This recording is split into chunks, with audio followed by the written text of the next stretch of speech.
ભાવનગર લોકસભા મત વિસ્તારમાં આજે અમારા સમાજ અને સમગ્ર સમાજના આગેવાનોની ઉપસ્થિતિમાં આ બેઠકના લોકસભાના ઉમેદવાર બેન શ્રી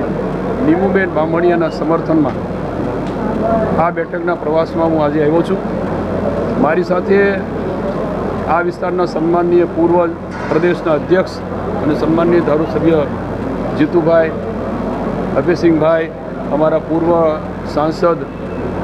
ભારતીબેન અને સૌ સંગઠનના હોદ્દેદારોની ઉપસ્થિતિમાં સૌને સાથે રાખીને આ વિસ્તારના ધારાસભ્યોને પણ સાથે રાખીને આજે સવારે વલભીપુર તાલુકામાં, સિહોર તાલુકામાં અને આજે અહીંયા ભાવનગર શહેરમાં આવ્યા છે. બપોર પછીના પાલીતાણા અને તળાજા વિસ્તારમાં પણ અમે અમારા સન્માનની ઉમેદવારની ઉપસ્થિતિમાં મિટિંગો કરવા જવાના છે. ખૂબ સારો માહોલ છે અને અમને આશા છે કે પ્રવાસ કર્યા પછી અમારો કોળી સમાજ તો સમગ્ર ભારતીય જનતા પક્ષ સાથે રહેશે, પણ અન્ય સમાજના લોકોનો પણ જે રીતે પ્રતિભાવ જોતા ખૂબ સારી બહુમતીથી બેન 5 થી 7 લાખની આસપાસના મતોની લીડથી જીતે એવું ખૂબ સુંદર વાતાવરણ છે. સામેનો જે ઉમેદવાર છે એ ઉમેદવારને જે તે વખતે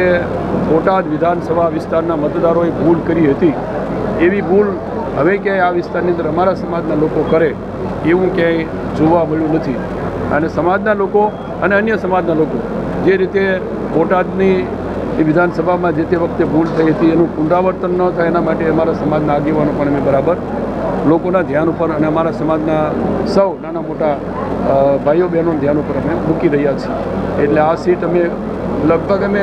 ખૂબ સારી લીડથી, કદાચ આ વિસ્તારના લોકોને કલ્પના નહીં હોય એટલી લીડથી અમે આ ભારતીય જનતા પક્ષના ઉમેદવાર તરીકે સૌ સમાજના આગેવાનોની પ્રયત્નોથી, મહેનતથી અમે જીતશું.